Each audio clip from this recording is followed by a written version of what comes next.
할렐루야. 오늘도 내게 주어진 작은 힘이 있다면 주 뜻대로 살기 위해 그 힘을 쓸 수 있는 우리 성도님 되시길 소망하면서 8월 12일 목요일 하루 30분 예배를 하나님께 드리겠습니다. 하나님께서 우리에게 주시는 말씀은 사사기 5장 1절에서 18절까지의 말씀입니다. 제가 1절에서 5절 그리고 15절에서 18절의 말씀을 읽도록 하겠습니다. 이날에 드보라와 아비노함의 아들 바락이 노래하여 이르되 이스라엘의 영솔자들이 영솔하였고 백성이 즐거이 헌신하였으니 여호와를 찬송하라.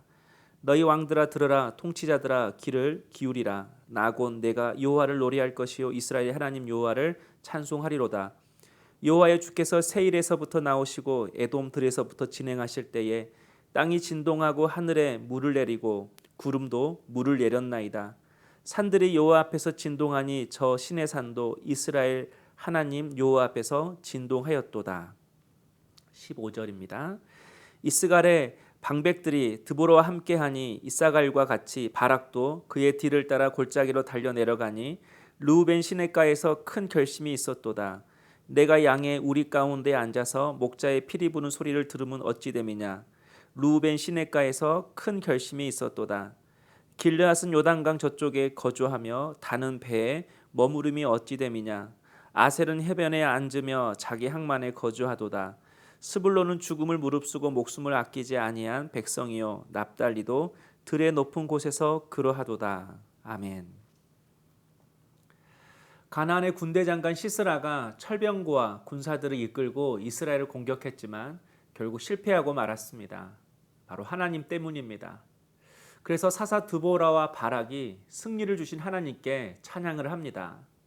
그런데 오늘 찬양시를 보면 어떻게 10,000명밖에 되지 않는 그 이스라엘 군대가 강력한 시스라 군대를 이길 수 있었는지 그 이유를 알 수 있습니다.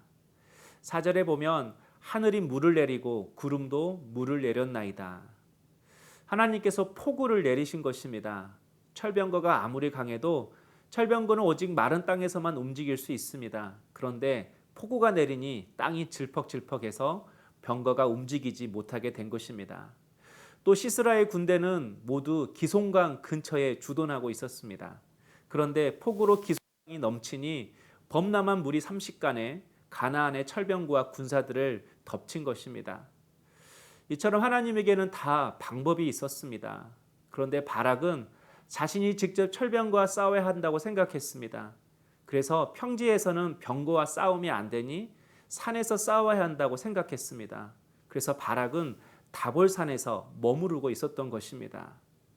하지만 전쟁을 이기는 방법은, 정답은 바락에게서 나오지 않았습니다. 하나님에게서 나왔습니다. 성도 여러분, 나에게는 우리 인생을 향한 정답이 없습니다. 앞을 보지 못한 사람이 어쩌다가 문고리를 찾아서 문을 여는 것처럼 어쩌다가 자신의 문제를 해결할 때가 있습니다. 그래서 자신이 노력하고 생각하고 계획하고 열심히 뛰면 모든 문제를 해결할 수 있을 거라 우리는 그렇게 생각합니다. 항상 자기 머리, 자기 경험을 의지하는 것이죠. 또 어느 누구보다 자신이 더 합리적인 사람이라고 생각합니다. 그러나 왜 그렇게 생각하고 판단하고 행동하는지 아십니까? 결국은 하나님의 뜻을 모르니 그런 것입니다. 하나님의 마음도 방법도 뜻도 모르니까 그렇게 생각하고 계획하고 분주하고 바쁜 것입니다. 그런 하나님의 뜻을 알고 하나님의 성품을 알고 하나님의 기준과 방법을 아는 사람은 복잡하게 살지 않습니다. 복잡하게 행동하거나 근심하면서 선택하지 않습니다. 사랑하는 성도 여러분, 하나님께 답이 있습니다. 하나님께 길이 있습니다. 그리고 하나님께는 기준이 있고 하나님이 선호하시는 방법이 있습니다. 하나님께서 나를 부르셨다면 우리 하나님께 계획이 있지 않겠습니까? 하나님께서 이런 환경 속에 이런 길 위에 나를 넣으셨고 이 시간 나를 그 길을 걷게 하셨다면 다 하나님의 뜻이 있지 않겠습니까? 3절에 너희 왕들아 들으라, 통치자들아 귀를 기울이라 이렇게 말씀합니다. 먼저 들으라는 것입니다. 하나님께 귀를 기울이라는 것입니다. 우리는 저마다 왕의 행세를 합니다. 통치자의 행세를 합니다. 내 삶의 주권이 나에게 있다고 생각하는 것이죠. 그러나 하나님께 길이 있고 모든 주권과 섭리가 하나님께 있습니다. 어디서 길이 열리고 누구를 통해서 이 하나님의 역사가 나타날 줄 모르기 때문에 우리 모든 성도님들이 내게 주어진 하루하루를 허투루 보내지 말고 더욱 나의 통치자이고 왕 되신 하나님께 귀를 기울이며 기도할 수 있는 우리 성도님 될 수 있기를 소망합니다. 그런데 16절에 보면 드보라가 바락과 함께 군사 10,000명을 데리고 전쟁을 했을 때 모든 지파가 다 함께 전쟁을 한 것이 아님을 알 수 있습니다. 내가 양의 우리 가운데 앉아서 목자의 피리 부린 소리를 들음이 어찌 됨이냐 이렇게 기록하고 있습니다.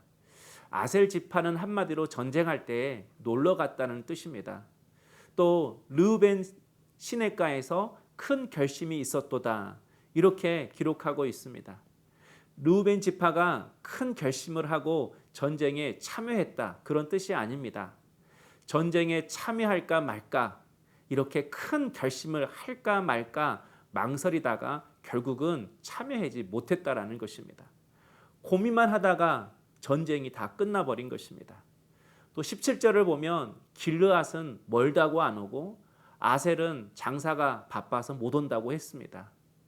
그런데 18절을 보니까 스불론은 죽음을 무릅쓰고 목숨을 아끼지 아니한 백성이요 납달리도 들의 높은 곳에서 그러하도다라고 말씀하고 있습니다. 하나님의 부르심에 이리저리 빼는 사람이 있고 이렇게 목숨을 걸고 순종하고 충성하는 사람이 있습니다. 하나님의 부르심에 고민만 하다가 끝내는 그 하나님의 부르심에 순종하지 못한 사람이 있고 먼저 순종하고 보는 사람이 있습니다. 무슨 차이일까요? 종교인과 신앙인의 차이입니다. 종교인과 사명자의 차이입니다. 여러분 어떤 모습으로 하나님 앞에 서기를 원하십니까? 항상 하나님께서 부르실 때에 아멘하고 달려갈 수 있는 우리 성도님 될 수 있기를 소망합니다. 기도하겠습니다.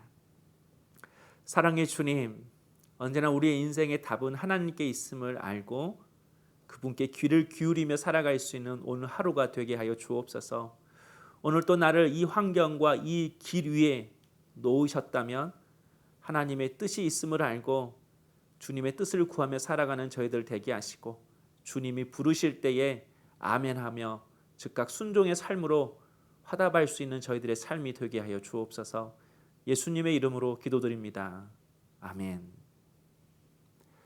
오늘의 추천 찬양은 송축해 내 영혼이라는 찬양입니다. 무슨 일이나 어떤 일이 내게 놓였다 할지라도 하나님께 길이 있음을 믿고 하나님을 찬양하며 오늘 하루를 사시는 성도님 되시기를 소망합니다.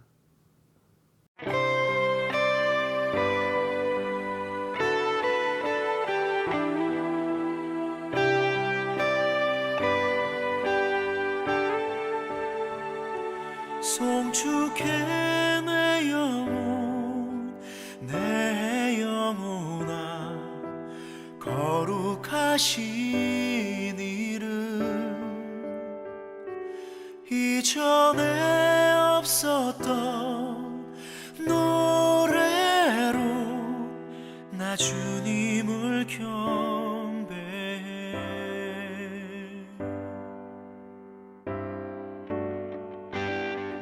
해가 뜨는 새 아침 밝았네 이제 다시 주님 찬양 무슨 일이나 어떤 일이 내게 놓여도 저녁이 올 때 나는 노래해